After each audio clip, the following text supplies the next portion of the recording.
If you grow up as a mixed race person, you know what it means to not fit in. As a mixed person, you're always kind of like, who am I?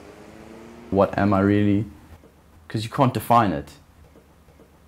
You know, a couple of times you do get a little bit frustrated, you know, when you have to tick that box, or people ask you, what are you? Because what is racial identity anyway? Is that just strictly the color of your skin? I never really noticed the difference between my parents' skin color. My parents would always tell me, Michael, you are half British, half Ugandan.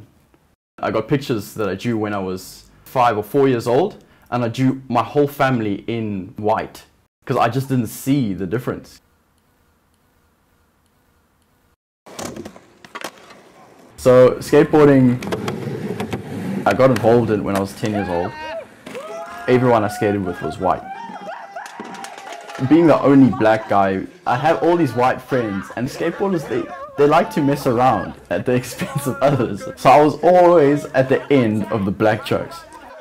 You know, look, we can go get some fried chicken. You love that. You're gonna love that. Like, why am I gonna like fried chicken? Why, guys? Hey guys, let's take a break from skateboard and play soccer. Michael, you're good at that? What? Why am I good at soccer? Why would I be, you know? And okay, those are the lighter ones, but there were some heavy ones which sort of bleak me out of it. Even the fact that the jokes were referring to me as a black person, like, in essence, I'm not a black person, I'm half a black person. It was kind of like they were missing my identity. It's time for you to seize the day, instead of just sitting around, looking down on tomorrow. Gotta let your feet off the ground. The time is now. I'm away. There was a friend of mine who was a next door neighbor, white guy.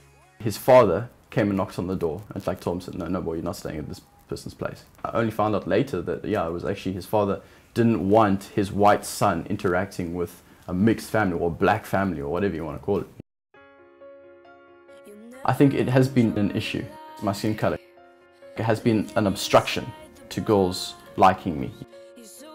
There's this one girl, I was told by another friend of mine that she liked me. It was like over a space of a week. She was told by her friend, you know, what are you doing? Like, he's not white. That hurt, you know, it was kind of like, you know, what the heck, like, you know, that, yeah, and it gets you. It gets you. One of the questions that come up, well, what do you tick in the box? What do you tick in the box? Definitely don't fit in a white box. In most cases you fit in a colored box, at least at face value, and you could fit in the black box as well. But at the same time, you don't fit in those boxes. I came to UCT and then bam, most of my friends are, you know, black Indian, I'm Nepalese. I've got a very mixed group of friends and I think that's where I'm most comfortable. The scholarship program I'm on is the Alan Gray Orbis Foundation. Do I count as someone of color?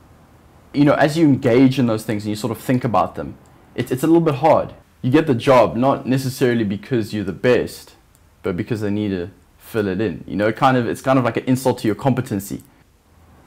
How would you feel about you being employed based on the fact that you're not white? My scholarship program covers my residence, tuition, books, and pocket money. My parents are saving by sending me to university. The sport I've been getting involved in now is basketball.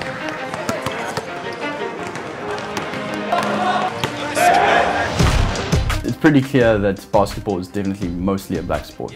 Every time I play basketball, it's pretty much with just black people. I don't feel I stand out as much when playing basketball as I do when I'm skateboarding.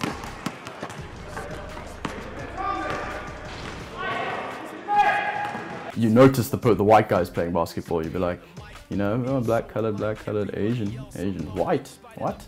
White guy, what's he doing playing basketball? I got a picture of myself when I was 3 years old, holding a ball, slam dunking. I've never experienced any ridicule from the black guys. Never. For being mixed race or not fully black. Nobody actually has ever called me a coconut, funny enough. In which you would think they they would, you know, because you hear my voice and the way I speak, and you're like, you know, what's this white person doing trapped inside this person's body? You know what I mean? What do you have in common with mixed race people? I think it's just that knowledge that they like you. You know, that they come from like same or similar sort of background as you. You might have different interests, but it gives you a sense of identity, a sense of I'm part of something else, you know, like I'm not on my ace. It's kind of cool when you meet them, because before actually meeting them, you know that they're mixed race and from first generation. I don't know, you can just see it. And you know, once you get talking, it's just kind of like there's this mutual understanding already, because you know exactly what it's been like. This is still a struggle. Just give me a moment on this one.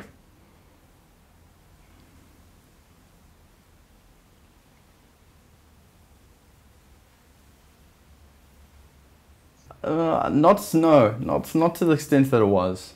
It used to be. It used to really be a struggle. Like, I know who I am. I live my life interacting with people of very different races, like, and very comfortably. Whereas a lot of people are sort of still kind of set in their ways. They're kind of comfortable. In a sense, I am swimming upstream. Like, I'm heading a different direction. Like, at least a more proactive direction towards, you know, a non-racial way of life.